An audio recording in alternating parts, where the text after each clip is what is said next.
Namaste, and welcome to our continuing series, Terminology in the Integral Yoga. Today, Birth, Part 2. From the Mother, the obscure birth. Last week I spoke to you of birth, how souls enter into the body, and I told you that this body is formed in a rather unsatisfactory way, almost for all people. The exceptions are so rare that it is hardly worth the trouble to speak about them. I told you that you come through this obscure birth with a whole physical baggage containing things that you have generally to get rid of if you are to progress truly. My own words have been quoted, which are, quote, you are brought by force, an environment is imposed on you by force. The laws of atavism are imposed on you by force. Now, the person who writes to me asks, who does all that? Evidently, I could have been more explicit, but I thought I was sufficiently clear. The body is formed by a man and a woman who become the father and the mother. And they are the people who do not have even the means to ask the being they are about to bring upon earth whether it liked to come or whether it was in accord with their destiny. It is upon such a body formed by them that they impose, by the force of necessity, an atavism, an environment, and later on, an education, which will be almost always obstacles in his future growth.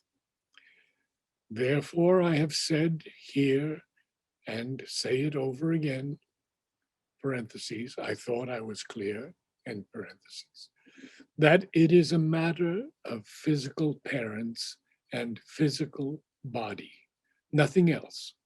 And that the soul which incarnates, whether it is growing or fully grown, has to struggle against the circumstances imposed upon it by the animal birth, struggle to find its true way and find back again its own full self. That is all. Now, if you have some other things to ask, nobody has anything to say? The question is asked to Mother. Is it possible for the father and the mother to bring to birth, to ask for the soul they want? Mother replies, ask. For that they must have an occult knowledge, which they generally don't have. But in any case, what is possible is not to do the thing like an animal driven by instinct or desire, unwillingly, most often, but to do it instead with a will and aspiration. They must put themselves in a condition of aspiration, almost of prayer, so that the being they are going to build may be a form suitable for embodying a soul they are able to call down to incarnate in that form. I have known people, they were not many. Such things do not happen often. Still, I have known some people who chose special circumstances, prepared themselves by concentration and meditation, and a special aspiration, and sought to bring down into the body they were about to form an exceptional being. In certain countries of ancient ages, And even now, the woman who is about to have a child is placed under special conditions of beauty and peace and ease, under very harmonious physical conditions, so that the child may be formed under the best conditions possible. This is evidently what should be done, for it is within the measure of human possibility. Human beings are sufficiently developed for the thing not to be quite exceptional. And yet it is quite exceptional because very few think of it, while there are innumerable people who produce children without even wanting it. That is what I wish to say. It is, therefore, possible to call down a soul, but then one must have a little consciousness oneself, and then one must seek to do what one does in the best conditions. It is very rare, but it is possible. Another question to Mother. When a body is formed, is the soul incarnating there obliged to incarnate in that body? Mother responds, I do not understand the question very well.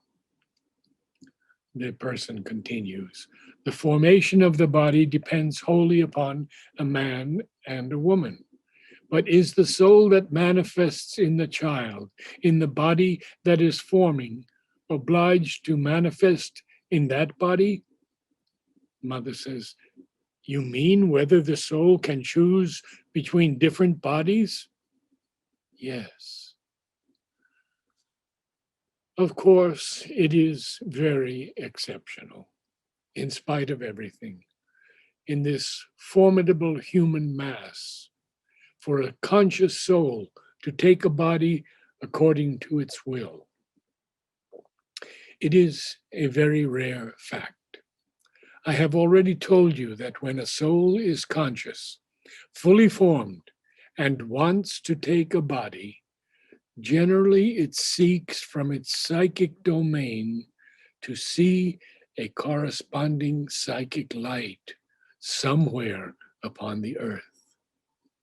Also, during its previous incarnation, before it passed away, before it left the earthly atmosphere, the soul, as the result of the experience it has had in the life that has terminated, generally chooses more or less, parentheses, not in all details, but on the whole, end parentheses, the conditions of its future life. But these are exceptional cases.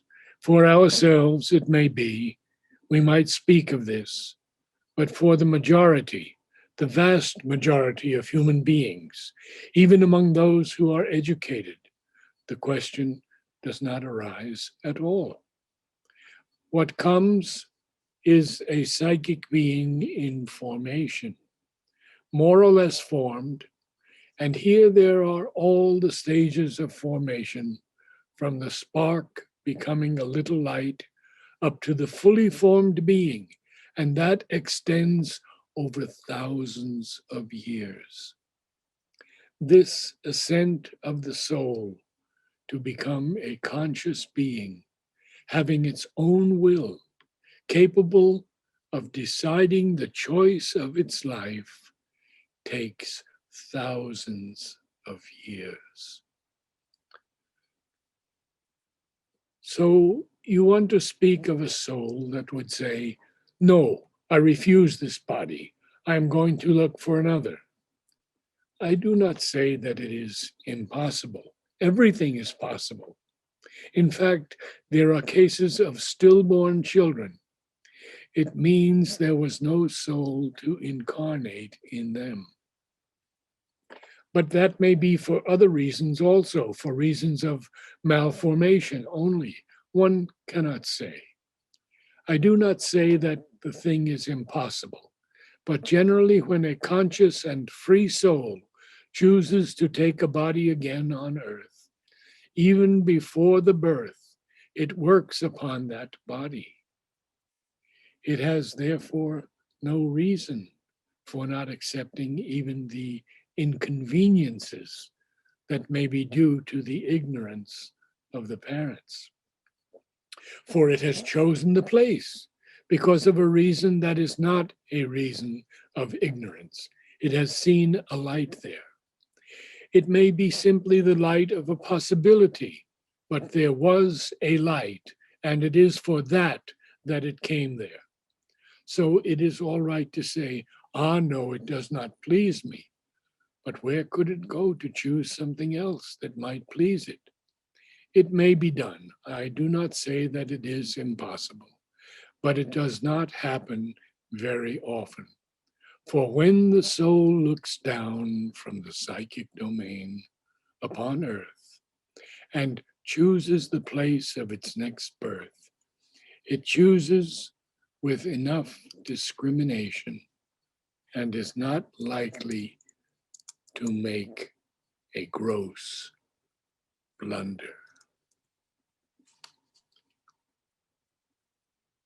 It happens also that a soul takes up a body because it has already started on the way.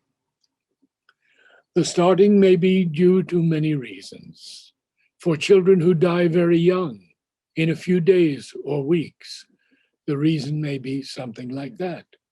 It is said also that the soul needed just a little experience to terminate its formation. So it had a life of a few weeks and then departed. All is possible. To tell the history of the soul, it would need as many stories as are needed to tell the history of man.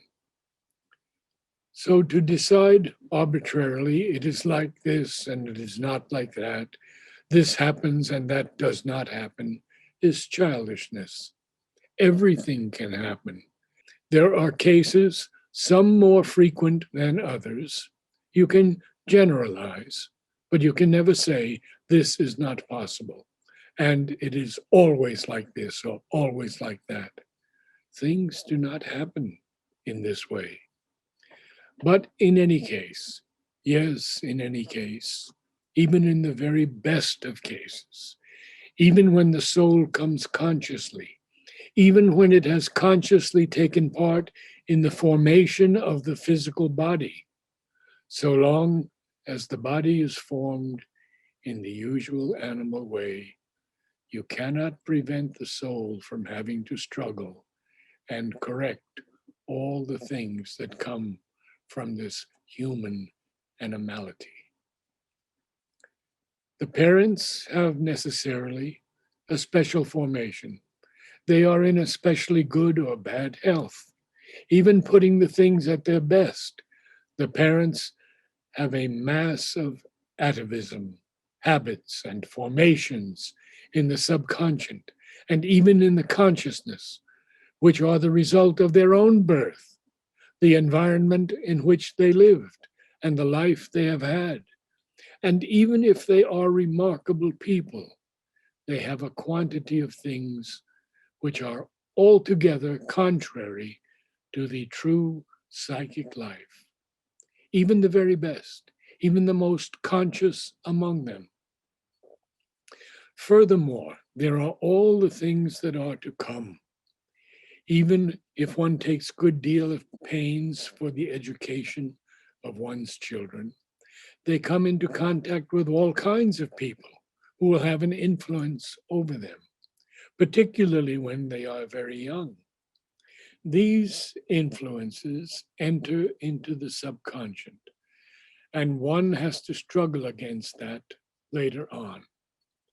I repeat, even in the best of cases, you are compelled, because of the way in which the body is formed now, to meet innumerable difficulties that come more or less from the subconscious and which rise to the surface, and against which one must struggle in order to be completely free and develop normally. Namaste.